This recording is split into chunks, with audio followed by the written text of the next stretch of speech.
Okay, greetings everyone, and welcome back to another Conversations with Amoda Maa. We are freshly back from a retreat in Belgium, the first in Europe, actually, that we've ever done. And what a joy it was to meet everybody and to be in Europe. And now a delight to be back. So here we are again with another Conversations with Amoda Maa. And today we're going to be exploring something that is tentatively called the quietness at the center. It's an article that Amoda wrote for her Substack Substack site, just this Tuesday. So it's fresh from the press. And Amoda's going to read the article, and then we're going to use that as a springboard to explore and hopefully unpack a little bit more some of the nuances therein. So welcome, Amoda, and over to you in your own sweet time. Okay, thank you. Let's start with a quote from Krishnamurti. To sit with yourself without resistance, without escape, is the beginning of revolution. There is a quietness at the center of our being that is untouched by the movement of life. It is not separate from life, nor is it a place we have to retreat to in order to escape the world. It is the still center within movement, the silence within sound, and the unmoving presence within all that changes. Most of us live at the surface of experience, caught in the story of my life, in the ceaseless commentary of thought, in the fluctuations of emotion, and in the ways we measure ourselves according to whether we feel loved or unloved, successful or unsuccessful, peaceful or disturbed. This movement is so familiar that we mistake it for who we are. Yet beneath all of it, there is a quiet radiance that has always been here. The cultivation of quietness is one of the most profound journeys into the silence of being. By cultivation, I do not mean that quietness is something we manufacture or impose upon ourselves. I do not mean that we must force the mind to stop, suppress our feelings, or withdraw from the demands of life. True quietness is not created through control. It reveals itself when our resistance to what is begins to soften. Resistance is subtle. It appears as judgment, rejection, avoidance, complaint, and the need for the moment to be different from the way it is. It appears as the attempt to hold on to what feels pleasant and push away what feels painful, and as the endless inner movement of trying to secure ourselves against uncertainty. This resistance is one of the primary ways the sense of a separate self is maintained. The self positions itself against life and says, "This should not be happening," or "I need something else to happen before I can be at peace." In doing so, it creates an inner division between what is here and what it believes should be here. Quietness begins when this division is no longer fed. As the movement of resistance softens, attention naturally relaxes inwards. We begin to notice the simple presence of the body, the rhythm of the breath, the sounds around us, and the sensations and feelings that arise and pass. There is no need to make anything special happen because everything is already appearing effortlessly within awareness, and awareness itself is simply here. At first, this quietness may seem like an absence. It may feel like a pause in the usual noise of thought, or a temporary relief from emotional turbulence. But when we rest more deeply, we begin to discover that quietness is not empty, dull, or lifeless. It is gently alive. There is a subtle warmth within it, a quiet fullness, an inner radiance that cannot be located in any particular place. It is not a light that shines visibly, nor is it a dramatic spiritual experience. It is the gentle luminosity of presence itself. This is why the distinction between awareness, presence, and love begins to dissolve as we deepen into the silence of being. Awareness is not cold observation, and presence is not detached neutrality. The stillness at the center of experience is quietly vibrant, and its very nature is intimacy. It receives everything without judgment and without rejection. Joy and sorrow, silence and noise, peace and turbulence all arise within the same field of awareness. Nothing is outside the light of being, and nothing needs to be excluded from the sacred. We often imagine that the light is found only in rare moments of stillness, beauty, or transcendence. We believe we are closest to truth when the mind is silent, the heart is peaceful, and life is moving according to our wishes. But the deeper invitation, rather the deeper realization, is that the same presence is here in the ordinary, the uncomfortable, and the unresolved. Every experience can become a doorway to the light when it is met without resistance. This does not mean passivity. It does not mean tolerating harm, abandoning discernment, or refusing to act when action is needed. It means that our response no longer has to arise from the contracted center of fear, defense, and opposition. Actions can arise from a deeper ground, from the quietness that sees clearly without being consumed by reaction. The quietness at the center becomes an inner sanctuary, but it is not a hiding place. It is not somewhere we go to avoid the world or protect ourselves from the minds of others. It is a place of refuge in the deepest sense, a place where we remember what is true before thought names, judges, and divides. Over time, this sanctuary becomes the ground we live from. We carry its stillness into conversation, relationship, work, uncertainty, and the turbulence of the world. The noise may continue, thought may continue, emotion may continue, and life may move in ways we cannot control. Yet something within us no longer moves away. We begin to discover the centerless center, which has no fixed location and does not belong to the personal self. It is the field of being itself, within which the person, the body, and the whole world appear. Out of quietness comes relaxation, and out of relaxation comes quietness.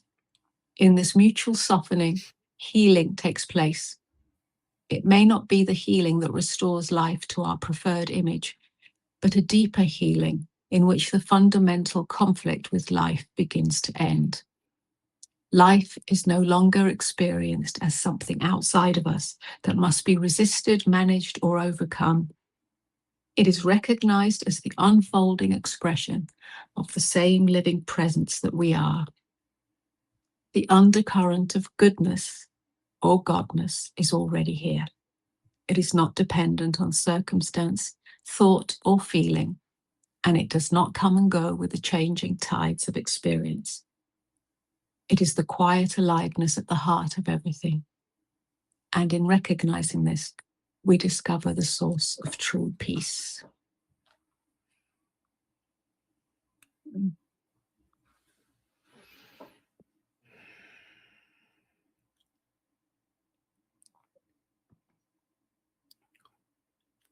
Beautiful.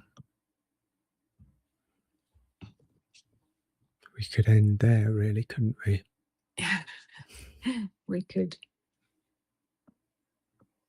Let me Well, see. Well, we can explore it a little bit with maybe some of its nuances. So you say this quietness is untouched by the movement of life. How can it be untouched and yet not separate from life?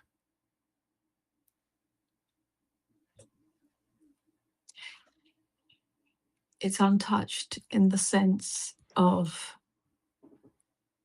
it is not its quality, its essential nature is not altered by the movement of life. It's as if the movement of life takes place within the same field. There's only one field. We can call it quietness, we can call it beingness. The movement takes place within that field, within that space, but does not leave a trace. In other words, the field itself is not changed by anything that moves through it.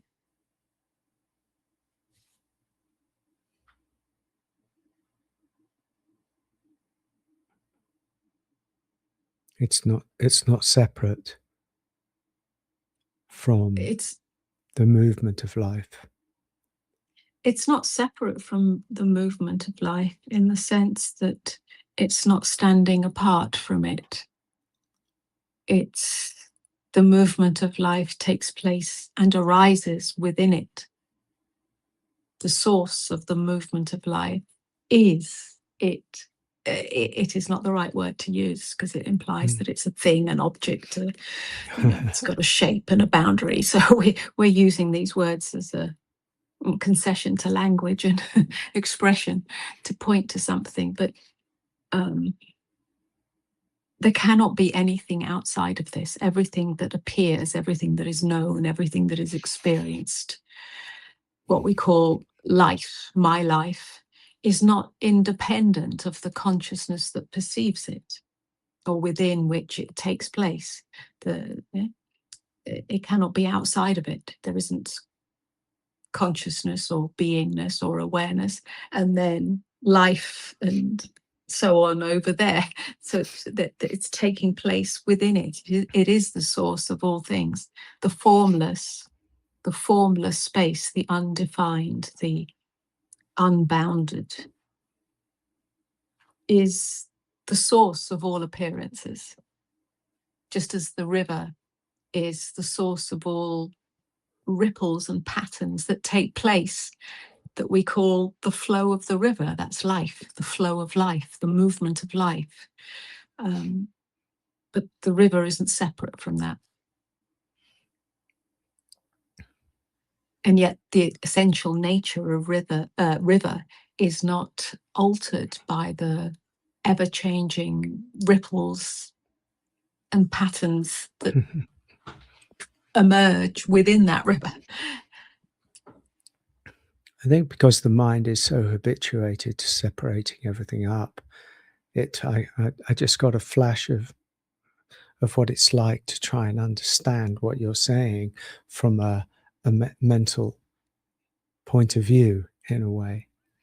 And it sort of goes, it kind of goes, can't understand that. It's almost like there has to be a kind of accepting that It can't truth. be, yeah.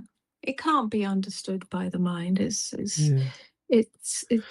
I mean, we can refer to it in a sort of logical way by using the metaphor of the river, and there it becomes a little more understandable. But it can only be known deep in through direct experience, and that's what becomes known in when the self, the separate self, falls away or comes undone, what we call awakening or freedom or enlightenment. And then these truths, if you like, or these eternal truths, universal truths are known. It has nothing to do with the mind. Yeah, that's right. So because I know you talk about the limitations and the concession of language is slightly off the point, But the knowing that we're talking about, which is not a mental knowing, is that's, you talked about it's sort of in within oneself or something. Is that like a wordless, descriptiveless knowing Yes, deep it is. within one's being, that when it Yes, comes to the describing, it's already lost in many yes, ways, which is why that's you right. use metaphor. Yes, that's right. Um, Absolutely.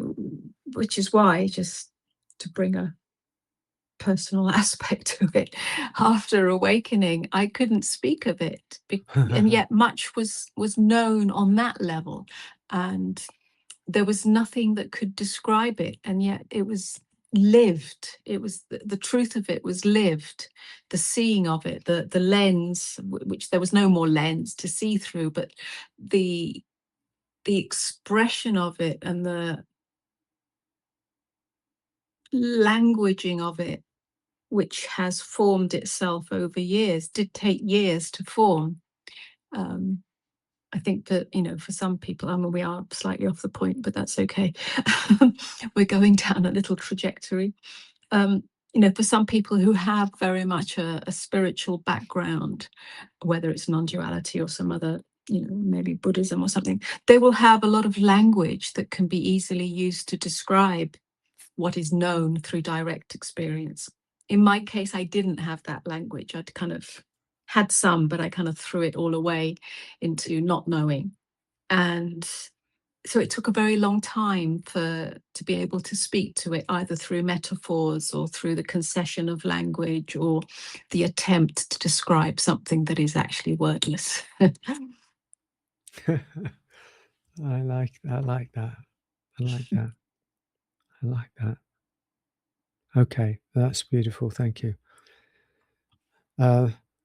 And so let's kind of go back a little bit to the movement of life and the quietness, the stillness or quietness within.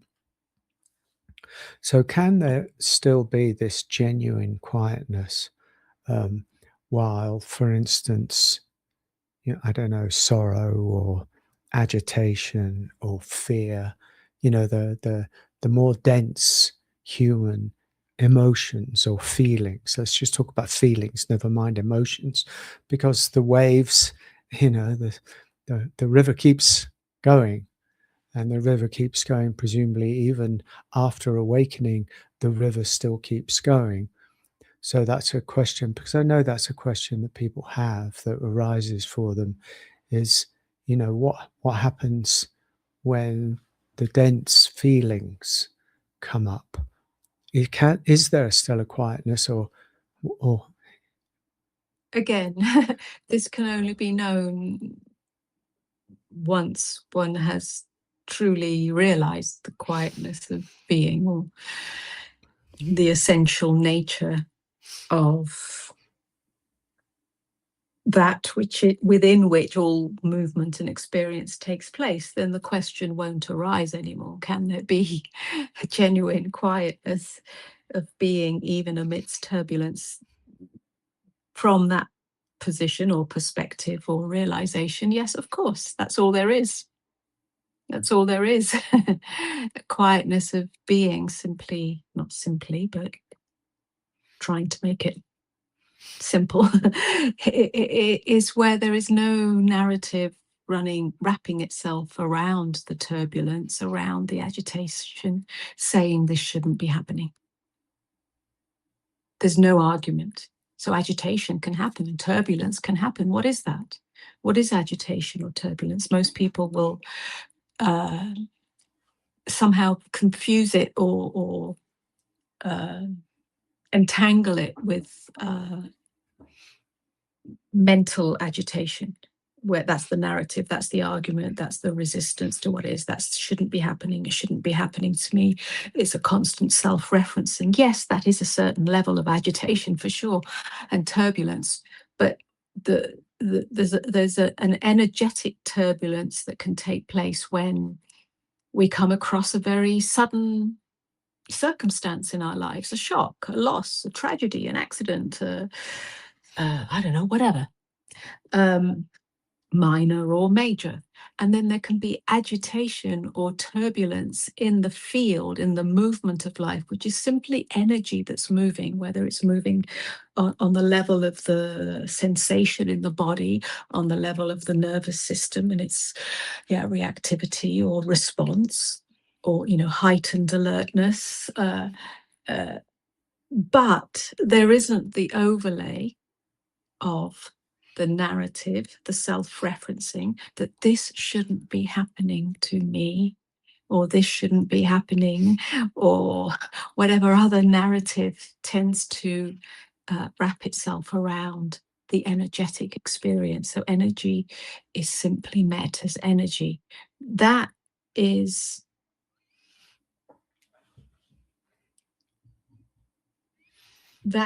the paradox, the seeming paradox of where the stillness, the silence of being, the quietness of being are undisturbed by disturbance.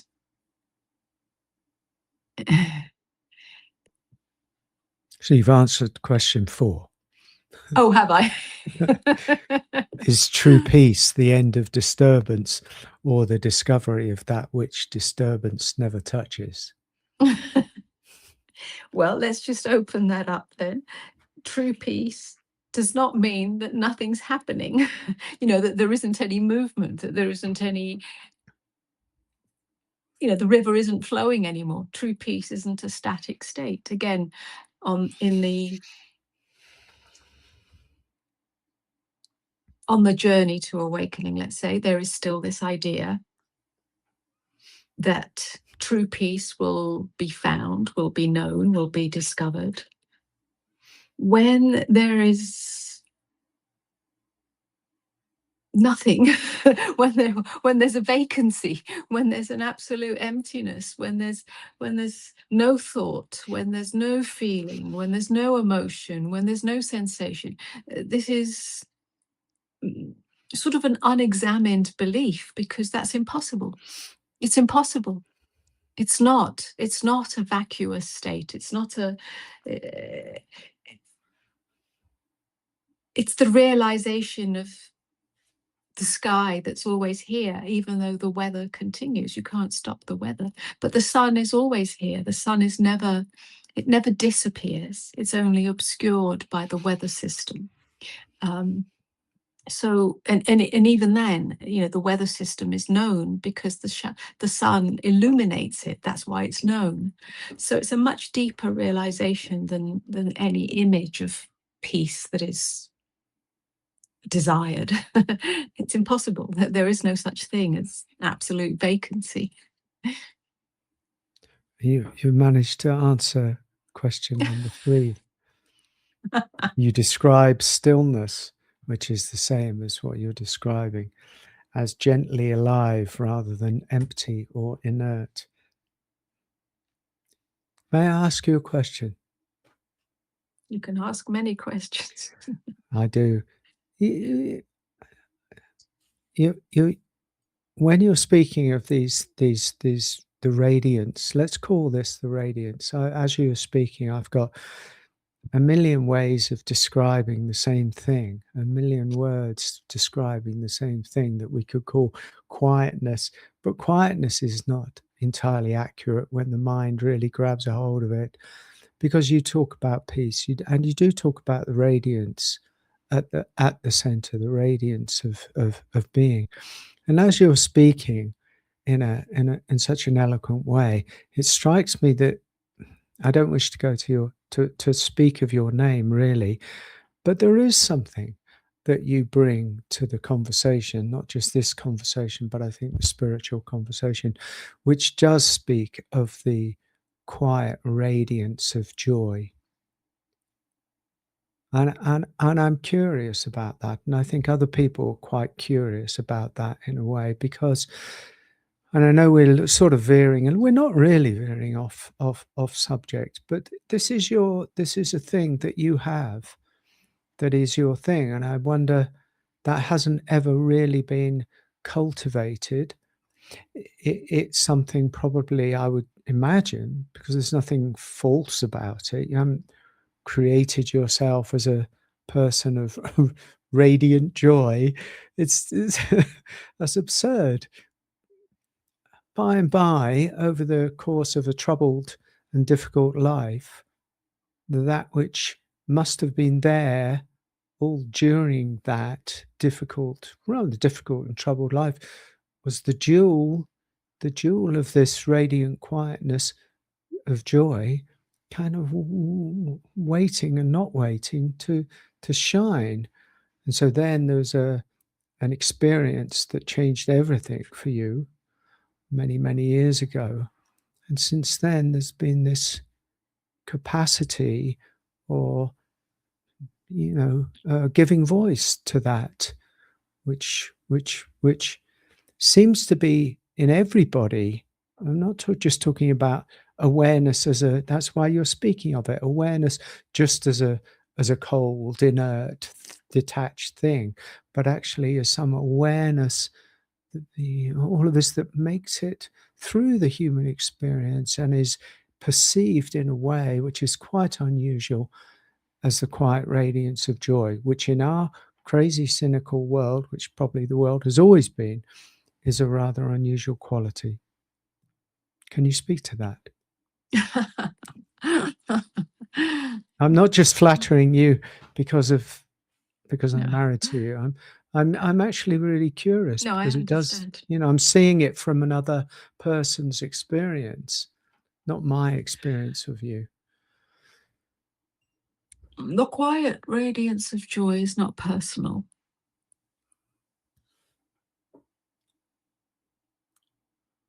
It's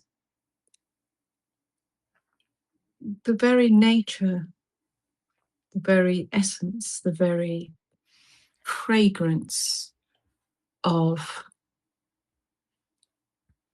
the realization of the quietness of being. Why does Buddha smile? Why does Buddha smile? Why do we say enlightenment? It's not because the light bulb's gone on. Aha! I got it. It's not. Just to That's the interrupt that, comic book version.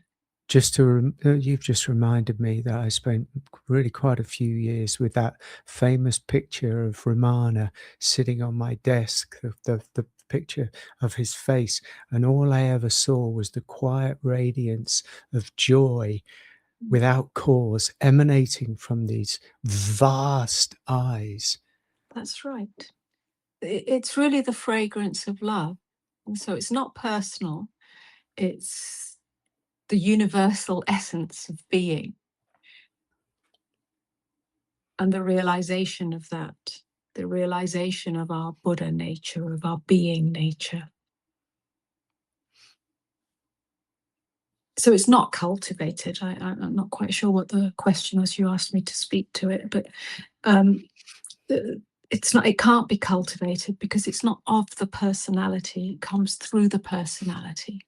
So troubled or untroubled, a difficult past, a challenging past, a painful past, or not, it shines through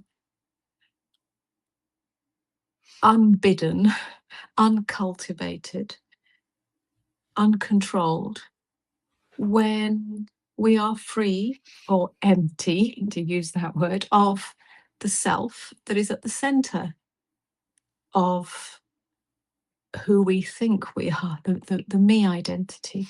When that comes undone, then that innate essence of being, like the essence of water, is free, if you like, to shine through.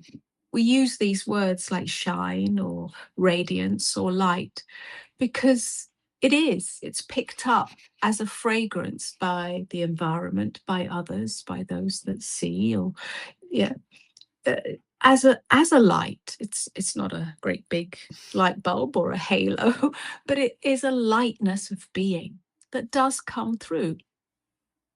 So, and it's causeless. it arises from that essential nature, but it's causeless in the sense that it's not dependent on any circumstance, and it's not dependent on any personality quality. If you don't mind, I'll ask one more question before I try and get back to something of, what we were speaking of, which is all this anyway. Which is that, do you think that any of the depth or the fragrance that comes through you, or not the realization, but the way you express it, or something about it, has anything to do with the suffering that you experienced in your life beforehand? It, you remind me of one of the Christian mystics, strangely. But the Christian mystics, largely, their deepest realizations were born of a certain suffering, maybe because of the times or the persecution or the trouble. But there's always trouble. Life is trouble. Does that resonate with you? Yes, I would say that not for everyone. No. It's not a sort of formula or equation, but for many, perhaps because of the times we live in, the karmic cycles that we are in, suffering of some kind must, or often does, not must, but often does come to a crescendo, to a peak, in order for something to almost shift its allegiance, to either question the nature of suffering, not from a personal point of view, what's wrong with me, what's wrong with my life, not from the victim identity or the me identity, but more from what is the nature of suffering, what is the cause of suffering, which is always the same mechanism, irrespective of what the seeming circumstance of suffering is. When we can really ask that question, that's one way in, which is deep inquiry, a deep looking within at those internal activities that create suffering. That's a shift in allegiance, because we're asking a different question to, what's wrong with me and my life, and why do I suffer, and why do bad things happen to me, or bad things happen in the world, and what can I do about it? That's a different kind of question. So we're looking not to the periphery or the actual conditions, but to the actual activity within that actually creates the sense of suffering. So that's one way in.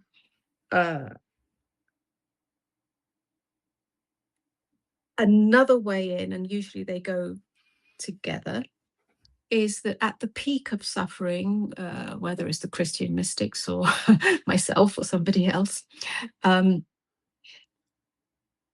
we have, in some ways, a bifurcation point where we have a seeming choice. One is to become diminished or very contracted within that suffering, and the other one is to simply surrender, which means the same thing as the question that was asked: what is the nature of suffering? What is the activity? It's where the activity that perpetuates the victim identity and the contracted self comes to an end. So both of those sort of come together. One is actually an inquiry, the other one is an energetic shift. So for many, it needs to come to that point in order for something to shift, in order for the matrix of me self to begin to crack open or loosen or fall open. Up until that point, we as human beings tend to just go along in our default unconscious position, paradigm of this shouldn't be happening, I don't want this to happen, or I like this, or I don't like that, or I want this, or I don't want that, and this constant craving and aversion, and it's not examined. So at some point, something has to be examined, not intellectually, but by really looking within and sensing within. And so it's when that comes to a peak, then we have that possibility. It's the catalyst. So yes, I would say that was the case. Otherwise, we just go along with life trying to accumulate Yeah, I success suppose you and would. Yeah, possessions I and suppose so. relationships and love. And if we're okay with that, that's okay. There's nothing wrong with that. But at some point, it's not the whole picture. I think this is the sorry. I think this is the Eckhart Tolle reached that. He reached that within his own experience. That something intolerable, something was at crescendo point. Something was that there. The build up in a way to a certain necessity. Necessity. It was of necessity to him, and I think it was of necessity to you, maybe with a different language, different set of circumstances that they brought that on. Well, yes, absolutely, because there were many conditions in my life and circumstances that you would say were traumatic or difficult or dark or whatever. But then the suffering continued after that. That was the crescendo. It was like, well, nothing bad's happening. Actually, it's quite good on some level. I was pretty peaceful and happy, and it was, and I'd surrendered to what is, and it was all flowing in some ways, and I wasn't looking for anything or striving for anything. It was quite a peaceful flow of my life, and suffering was still there. So that was it's sort of, the suffering detached itself, if you like, unhooked itself from circumstance. And that allowed me to see or question, Oh, I see. Right. what is suffering? Why is there still psychological suffering when it's unhooked itself? It's not actually arising from a circumstance that's happened. So does that mean, Carl, I've got to pursue this a little bit, ladies and gentlemen. So that means it unhooked from the story of your life, from being associated with experience. Yeah. So that was the first unhooking. And that first unhooking allowed you then, through grace or whatever, to ask a deeper, different question, which is, what is the nature of suffering itself? Not just what is the nature of my suffering with the history, etc., but to ask, without it being an intellectual question, but it being a visceral, soul searching, deep dive question at the very core of existence itself. What is the Yes. nature of suffering? That's right. And not relying on any theory, on any Okay. model, or any spiritual teaching, of which I had many. I was a psychologist as well. So I had hundreds of books on everything. Nothing esoteric, nothing metaphysical. It was like, without knowledge, without any prop, without anything to take me to the other shore, nothing, without knowing on that level, asking the question. It was a deep inquiry, and really just being totally open to either not knowing or something to be known, but not grasping for anything. I could have stayed in that question forever, if you like. That was the willingness. Yeah, no, I get that. But with all your knowledge, this is a micro kind of looking at what was happening for you at that time when that question, what is the nature of suffering? You had enough experience. You're a smart person, with a lot of history of reading books. You could have gone to mind. You could have gone to knowledge, because there are 1,000 books that might give you an insight into that, but you didn't. Why not? Something else was calling you. You didn't. You Yeah, I think didn't go to mind. Truth was calling. Truth in the sense of discovering what is true without knowledge. True direct experience. Yeah. That's one way of saying it. Another thing was that I was an experienced meditator, not in any Ah. particular technique. I wasn't following Zen or this or that or the other. I was simply sitting. I mean, I had done 1,000,001 different meditation techniques, but those I'd also kind of let go of as such. But I could sit in silence for a long time, and I did in various ways. And so I think that allowed a clearer seeing of the internal movement of mind that actually creates suffering. And I do remember a very, very specific time where, after the meditation, there was this very subtle and very familiar sense of lightness and, yeah, lightness. And then that wouldn't last. And then there'd be this slight, so slight movement towards a little bit of melancholy, is the only way I could describe it. And it was so subtle, imperceptible. But I'd become very sensitive. And because I was living alone and actually didn't have any external distractions, I was in solitude pretty much, other than living in a city and doing what one has to do to live in a city. But I wasn't working or socializing, so I had a lot of solitary time. So I was very sensitive to these internal movements, and whether it was the years of meditation practice or energy work that I experienced, expansion and whatever, I became very sensitive to that.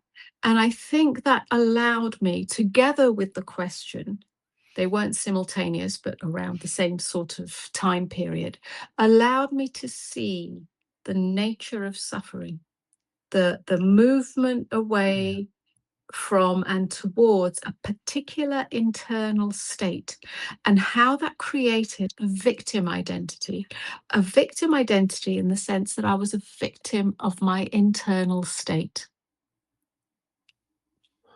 Not a victim of life or somebody abusing me or that, yeah. A very subtle victim that I would say is universal. We're victims of the thought and feeling state because we identify with thought and feeling and states, experiences. And I just saw that so clearly. And And that in the sea, yeah, go ahead. yeah, in the seeing of that, which you've described so eloquently, in the seeing of that, you kind of somehow, not decided is not the right word, to not move. Well, it There wasn't was a immediate. It wasn't uh, immediate. That's what I mean. It didn't happen just from that seeing. I saw that, and that perhaps allowed a certain pause or stillness to take place, a certain stop within the self that was craving an aversion or moving. So that facilitated it, but it's only when, I don't really want to describe it again here, but it's only when at some point later, I don't know, a few weeks later, a few days later, a few months later, I don't remember, it all happened within a period of several months, I think. It's only when a very particular state visited me, again, not dependent on anything that happened, I was just sitting there, but a particular state of inner desolation, oh yeah, appeared, that those two things came together. What is the nature of suffering? And aye. being the victim of a state. And that allowed an absolute stop. And in that absolute stop, the self died into no thing and re-emerged as everything. That was the actual fundamental shift.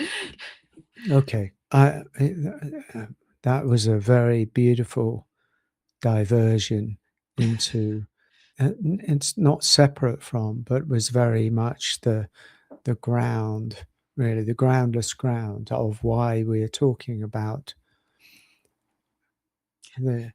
quietness, about this depth within, about this radiance within, because even though it was latent, as we say, this is latent in a human being, right? It's not special to you in that sense, or any of these awakened masters or anything. It's there within everyone, but there's something about that movement for you, that experience for you, that allowed this to then be known, really. Yes, I think it can't really be known until there is some kind of stop within, in Yes, whatever yes, I agree with that. shape or Yeah, form it takes place. That's why we can speak to it, or I can yeah, speak to it, or write about it, or write to it, or from it, rather. So it's not something that can be taught or can be, again, it's not a formula, it's not a method as such. But in speaking from it, it can speak to that which is true in others, to that which is latent in others, to the light that is already awake in others but not realized. So in that sense, it has value. And there can also be glimpses or support on the way, if we want to say that, because we can turn attention towards this realization, or to the willingness to come home to this realization, by speaking from it, by being inspired. And it's not really being inspired, but by remembering something. That's why people go to satsang, or follow teachers, spiritual teachers, or listen to awakened ones, because it does speak to something that's already awake but hasn't really been realized. So it's like creating a bridge. yeah, sure. What I like about the way you speak about it is that this quiet. It does come back to what we were talking about.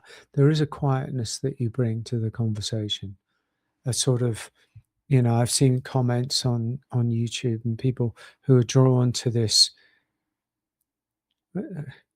quietness, a kind of an inner kind of softness that has no weakness to it. You're far from weak. It's not a weakness. Actually, there's a kind of clarity to you, a sword of truth to you. But all the time, there's this kind of quietness that I think is very refreshing. Yeah, I think it's not flag waving. It's not saying, "Oh, here, look, I got it. You can do it too. Here's 3 steps to awakening." There's a lot of that around, right? Or this is what awakening is, and this is what it's not, and all of this stuff. It's not like that, and it's not a fireworks experience. I mean, awakening comes in many different ways. It's always the same awakening, but the way it sort of reveals itself comes through the individual. But it's not fireworks. It is awakening in itself. And I know many people may argue with this or oppose this view, but it's not. The fireworks comes only because the self is creating the fireworks by saying, "Oh, look, I got it," or "It's an amazing experience," or I don't know, whatever. Or there's some deeply held contraction that sort of opens up very suddenly, and then it feels like fireworks. But the nature of awakening itself, beyond the fireworks, is quiet. It doesn't Yes, shout yes, about yes. itself. It's not embellished by anything. So I think that comes through. And I think, those that are drawn to it will be drawn to it in that way. Yes. Because that's the truth of it. Yeah. I know that I don't wish to drop other people's names, but I know that Adyashanti has also talked about quietness, and he has. I saw something with him, kind of pointing to a softening, kind of much more kind of gentle.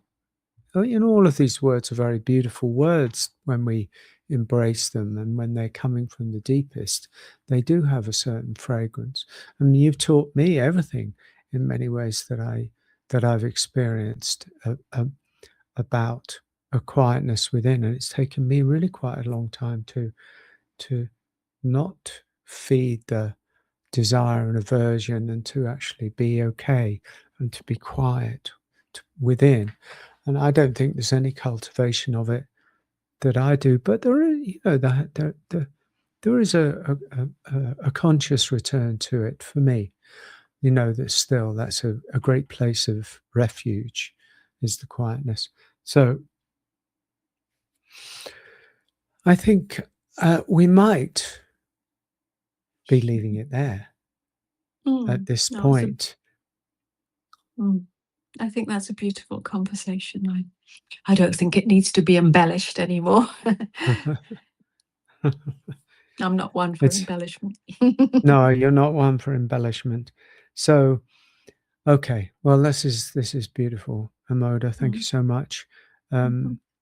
It's good to actually use that as a way of exploring some of the nuances in a very delicate way, I feel, not with a sledgehammer, but actually to open up a little bit of what happened for you, what were the contributory factors is not the right, but that, again, that's a bit gross.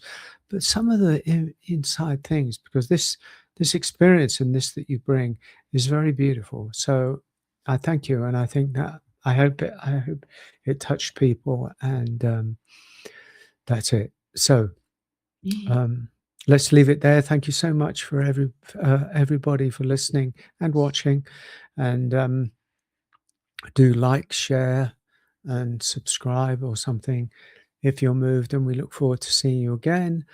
Thank you so much, Amoda. Namaste to you. And we'll see you again on the Conversations with Amoda Maa. Namaste. Thank you. Namaste.